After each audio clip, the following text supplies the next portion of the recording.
Well, hello there, and welcome to the bedroom of the dollhouse for another reading from The Secret Language of Birthdays by Gary Goldschneider and Joost Elfers for November 30th, the day of measured attack. And here at the top of the page is a visual representation, if you like, of the day of measured attack. We have us an image. Can you guess? Oh, I bet you can't, because I couldn't have. Boom! I'm guessing it's like a sparrow. I don't know. I would have thought at least a peregrine falcon, of anything, of a bird was to come onto the day of measured attack. But no, we got us what looks like a sparrow. Mid-flight. He's just a hovering now. Or maybe he's going the other way. In any event, hey, is that an adequate representation?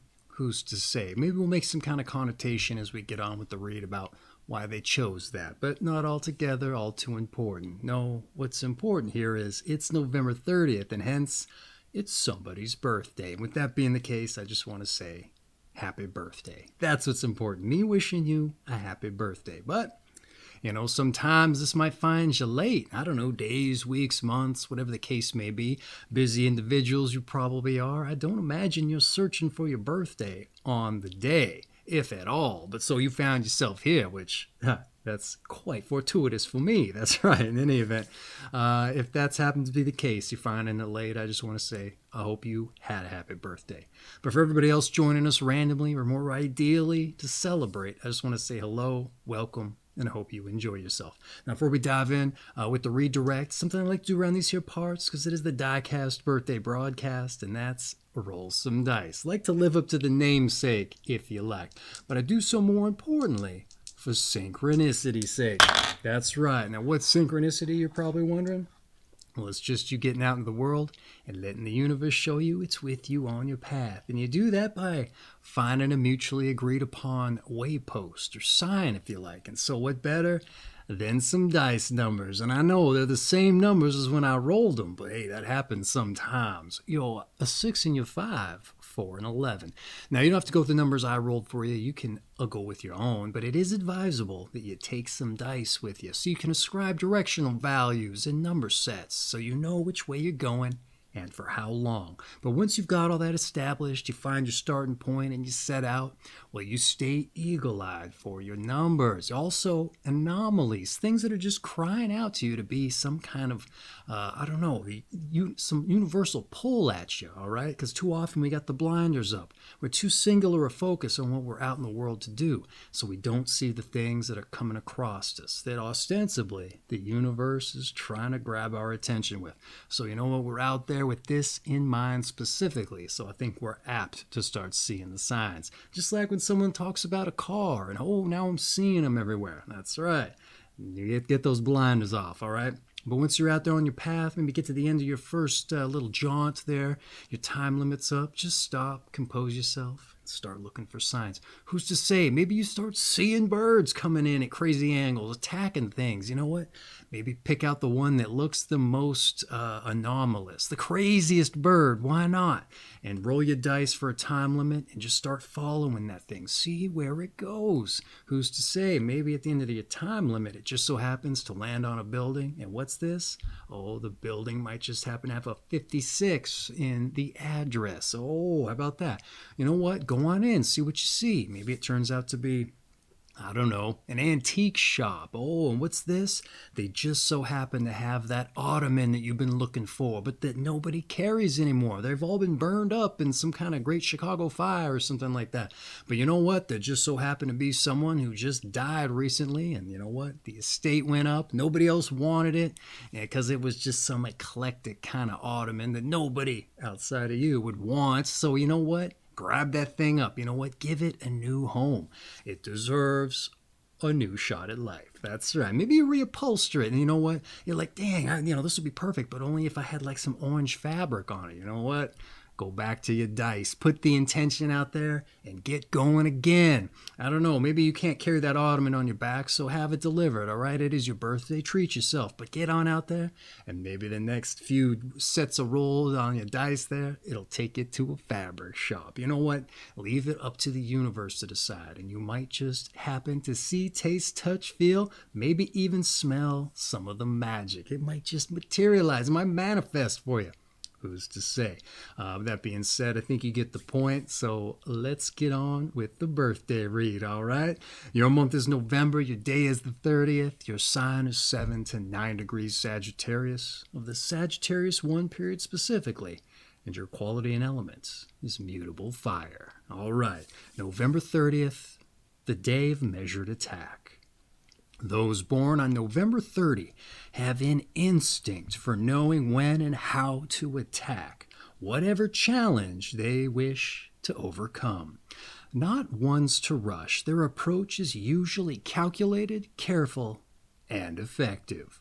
And those born on this day are highly intuitive and capable of springing surprises on those who would hinder or obstruct them. On reflection, rivals, opponents, and competitors may come to realize just how much homework and preparation went into the defeat at the hands of a November 30 person. One can learn a great deal about those born on this day by watching how they work. In lining up a client, preparing a concept, or making a pitch for someone's affections, they practice many scenarios over and over again in their mind so that they can be prepared for almost any eventuality. After this initial stage of preparation, they will set the time and place of the meeting, both chosen with great care and usually with the full consent of the victim, it says. Finally, they move in for the kill. And what they wear, how they speak, their timing, all are beautifully composed. Normally, as a result, they are very difficult to refuse. However, they too must learn to recognize, handle, and accept their defeats, for not everyone is swayed by them, no matter how convincing they are. November 30 people, they have a way of doing the utmost with what they have. Whatever talents they possess are pushed to the nth degree with little waste of energy. And most November 30 people also have a fine sense of humor and a knack for presenting serious matters in a palatable fashion. And always with a smile, it says in parentheticals.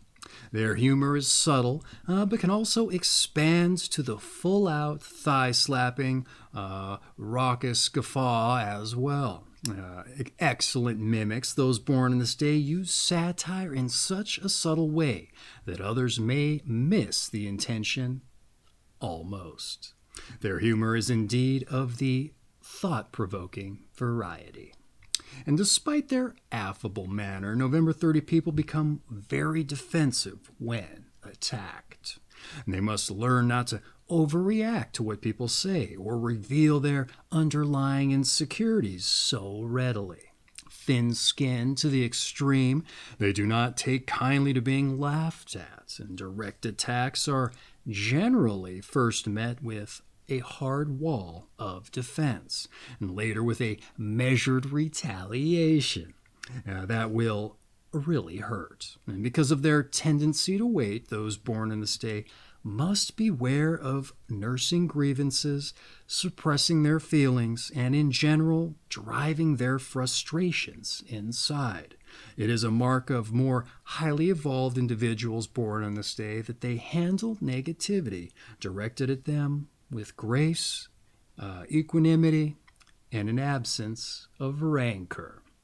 November 30 people often display a childlike nature, and thus unpretentious suggestions and offerings are those most likely to move them. And in fact, those born this day are stubbornly resistant to all threats or cunningly logical arguments in the world, yet find it hard to refuse openness and simple honesty. All right, well, how about that for a pretty interesting birthday breakdown? I like to provide a little bit of a commentary, if you like. See what we just read, try to make some connections with previous days, previous periods. I don't know, see what we see. Just provide a nice little commentary in general. So let's get on with it, shall we? November 30, the day of measured attack. All right, you have an instinct for knowing when and how to attack any challenge in your way. but measured in doing so, and you're not one to rush. All right, you're a springer of surprises. The reading said in that attack as well, and so intuitive in your homework or battle study, if you like. More aptly, it sounded like. Your methodology is said by the reading to be something of a masterclass by my interpretation, if one can learn a great deal from as much, all right? And because you're so calculated in your methods, it said. To the extent you may plan out what to wear, how to speak, and the timing, and you go over every scenario you can think of for any eventuality that might spring up, if you like. And on top of that, you can be difficult to refuse, it said. So there's a plus also. But refuse you, some people will, all right? And the reading, it recommends learning to handle and accept this reality when it occurs, all right? But such obvious realities notwithstanding, you're said to do the utmost with what you have, all right? Taking your talents to the heights, in so many words, if you like. And wasting very little energy as you do so. But you're also said to possess humor to righteous effects, at least by my estimation, the likes of which I'd love to affect here in some way, other than just summating what the reading's already gone over. But it's rather hard considering, just how interesting this personality is to consider. Matter of fact, it's hard to imagine you'd be in a position of needing to attack anyone to begin with, as you sound like you're someone most folks would be drawn to. I mean, by my estimation, all right? But maybe that's the part of you, and that's the reason, right? To get some space. Maybe that's why you start to draw a little anonymity, because you got to turn on folks to get them to get away from you. I don't know, I'm supposing here. Conversely, however, it sounds as though you don't handle being attacked in kind very well. Which I'd argue, hey, most probably don't. But if it's being mentioned here in the book, it must be particularly striking reality for you, all right? But I like this warning of holding things inside, considering the time it may take you to act. I wouldn't have considered that. Very interesting dynamic to put out there. What else do we have here? All told, a rather narrowly focused birthday breakdown by my estimation. There's no real relationship examination to say mates or friendships. They didn't really talk about career so much outside of you being really well prepared. But again, that falls within the dynamic of being the measured attacker there. But that being said, it was still really interesting. They talked about all these very interesting dynamics within the scope of what they did focus on. But that being said, let's move on to your numbers and your planets. That's right.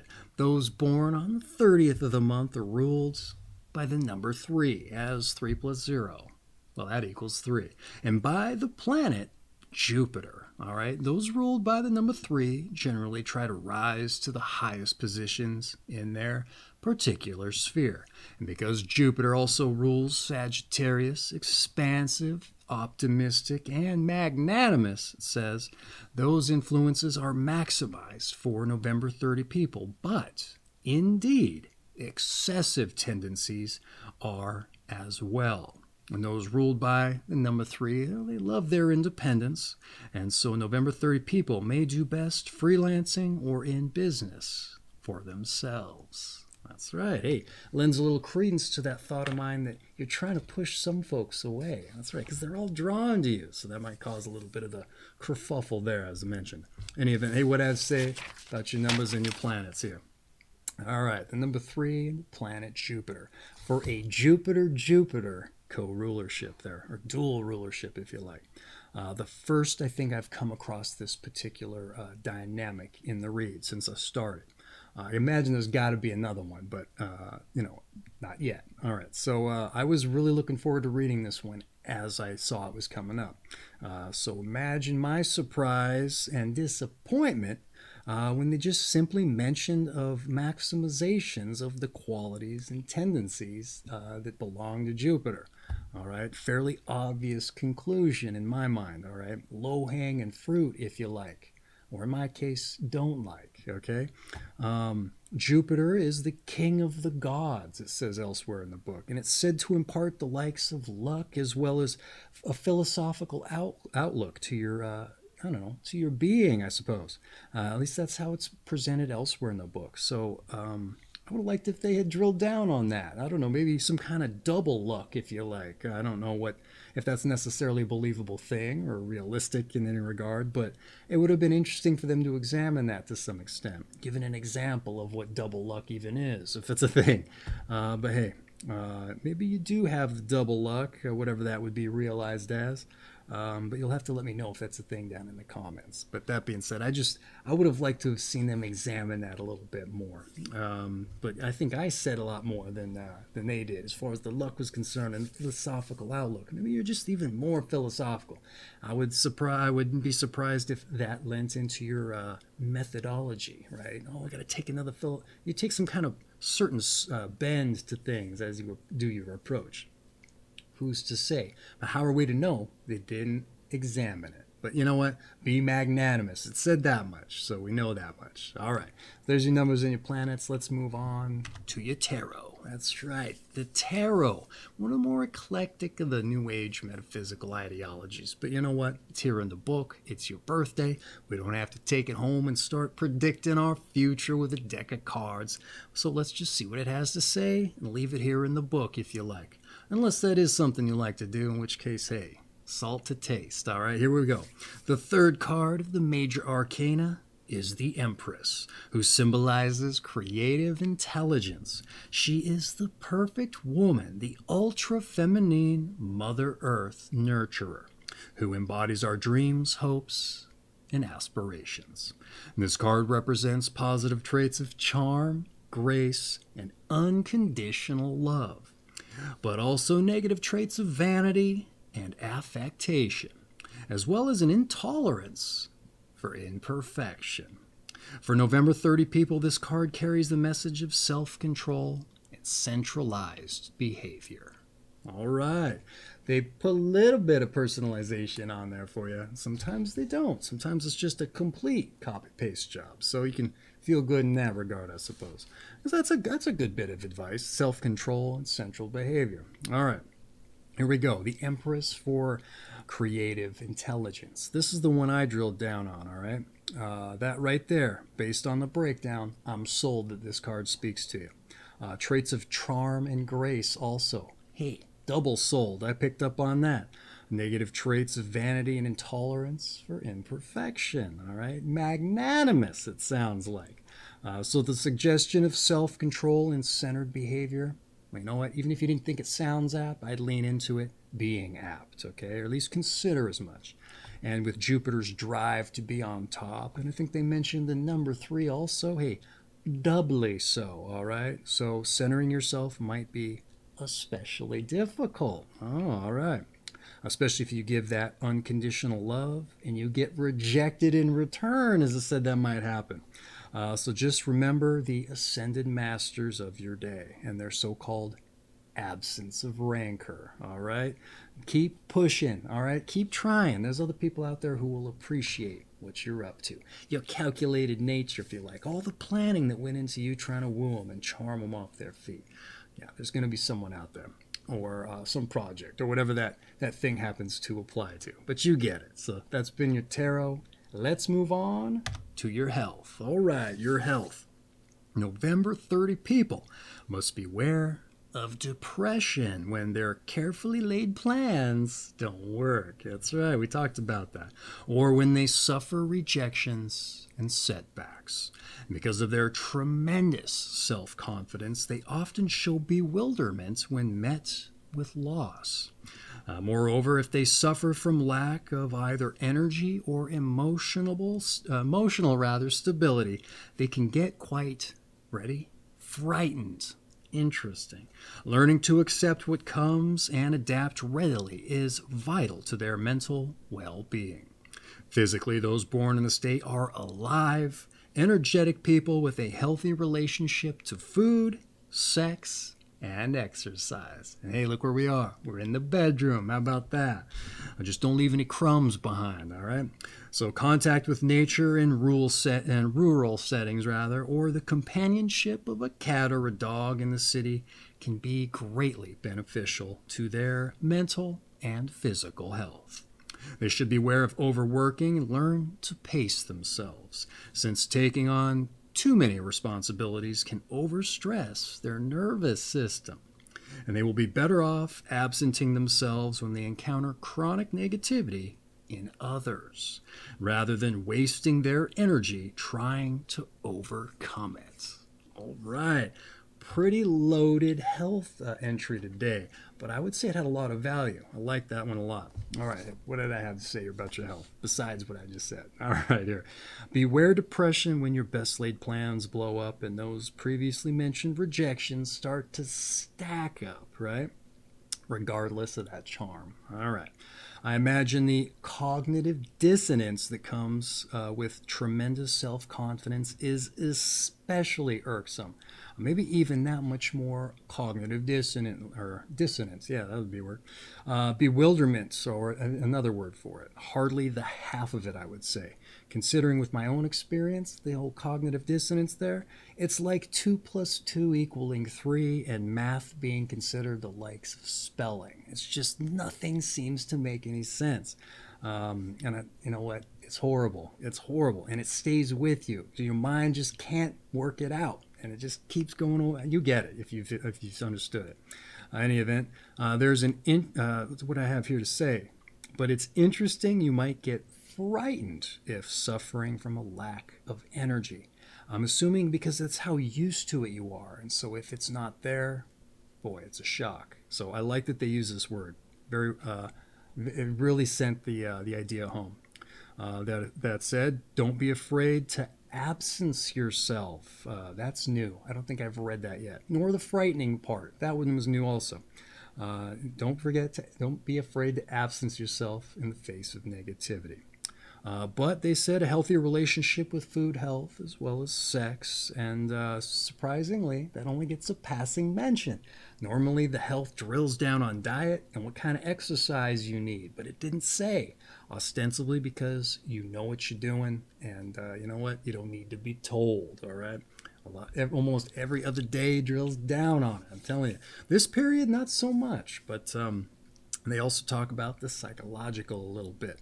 Maybe not directly, but I would say in its bends and turns they brought it up. And it's been a through line since Scorpio that they've gotten away from the diet and the exercise to drill down on how important your mental well-being is. So maybe take note.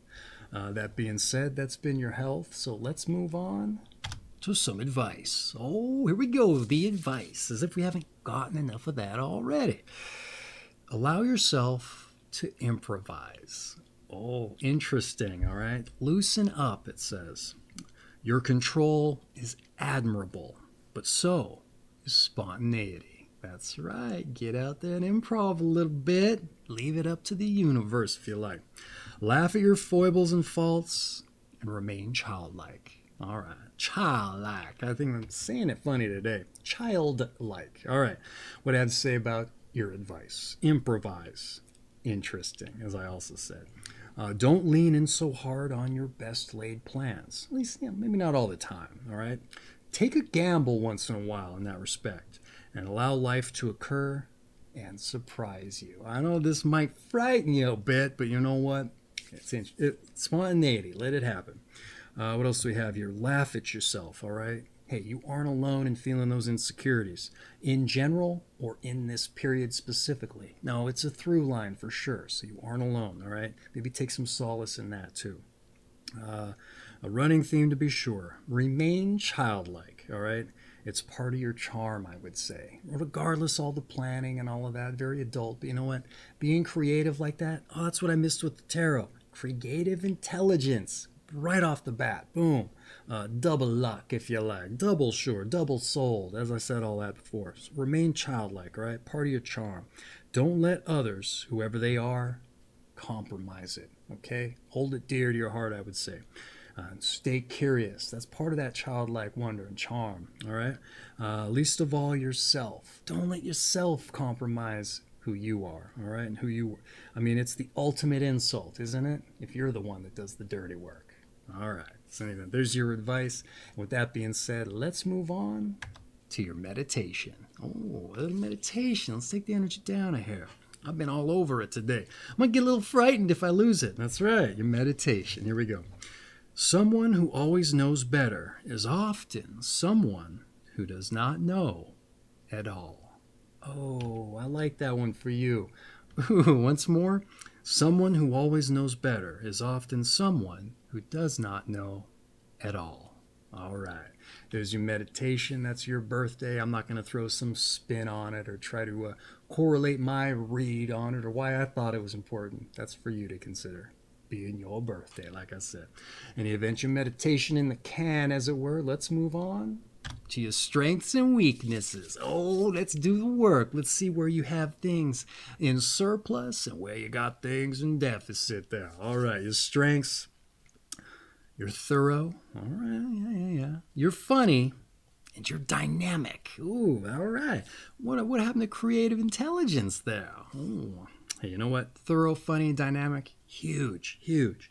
But your weaknesses, can you guess what they are? Oh, let's do the work. Let's hold up the objective mirror, but flip it around to the side that blows up your face so we can see all the blemishes, especially those pimples you may have on the lip line. Oh, those things hurt, but you can't get them out too easily, right? Because of all that sensitive skin there.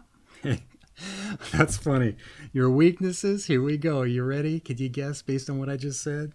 You're thin-skinned. Oh, how's that for synchronicity there? And you're also reactive. Oh, how about that? You only got 2. Typically, they throw you 3. But you know what? You got 2 of them. They must be important, all right? Or very, encompassing of your life there. But you know what I would argue? Your strengths, you can get over those. You can get them to lessen a little bit. You're thorough, funny, and dynamic. You can figure out how to get around being thin-skinned and reactive. That's right. Okay, there's your strengths and weaknesses having been conferred upon you, so you're more aware if you didn't know as much.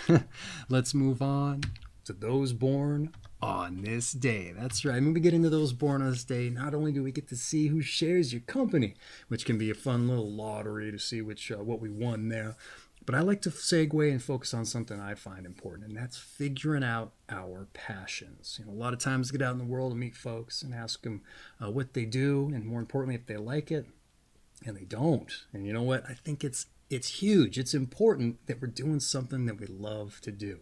Gets us out of bed in the morning doing backflips, as I often like to say, to get into our day, to get on with things. And you know what? There's nothing better. Well, I'm sure there might be something better, but it's really great when you can do something you love. And you know what? A lot of times folks don't know what that is. And I would argue it's just because they haven't had the time to put into work to figure that out.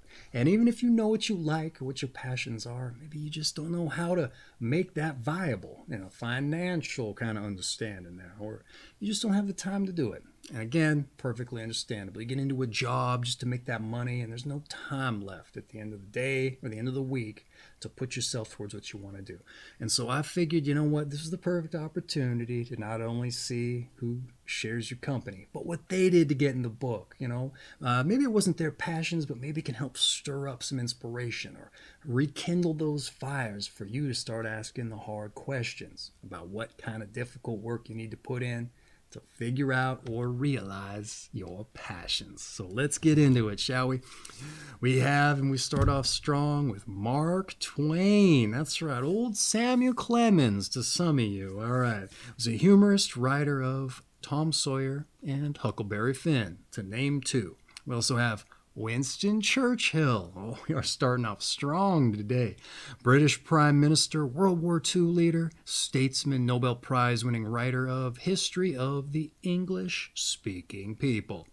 We also have Jonathan Swift, the Irish 18th century satirist, writer of Gulliver's Travels. We also have Shirley Chisholm, an African-American political activist, Abby Hoffman, a social activist and flamboyant political prankster, it says, and writer of Steal This Book. All right, we also have Bill Walsh, the San Francisco 49ers football coach, 3 Super Bowl titles, and a sportscaster. And we have Takako Doi, a Japanese Socialist Party chairperson. We also have Gordon Parks, a photographer, songwriter, TV and film director, of Shaft fame. We also have David Mamet, the New York playwright, screenwriter, stage and film director, responsible for Homicide, a work, not the act, I'm imagining. We also, even though it is the day of measured attack, right? And even, who else do we have? Georgette Robinson, the British Secret Service and Scotland Yard, an Interpol agent, and an autobiography, Green Avalanche, it says. A little bit of a disconnect there, but moving on. Ooh, here's one. Bo Jackson. That's right. A baseball outfielder, football running back, and started both for the Royals and the Raiders in the same season. Also an accomplished archer, I found out recently. This book was written back in 1994, copyright at least at that point, so there's been a little bit of an evolution in certain things here. In any event, moving on, we've also got, that's right, Dick Clark, the American Bandstand host. We also have Gordon Liddy, Watergate conspirator and writer of Will, W-I-L-L. We also have Andrea Palladio, an Italian neoclassical architect. Billy Idol, the singer-songwriter. Though they spelled it wrong in the book here, leads me to wonder if it's the same guy. They spelled it like a woman, but anyway, we have Terrence Malick, the film director of Badlands. We also have June Pointer, a singer from the Pointer Sisters. Clifford Still, an abstract expressionist painter.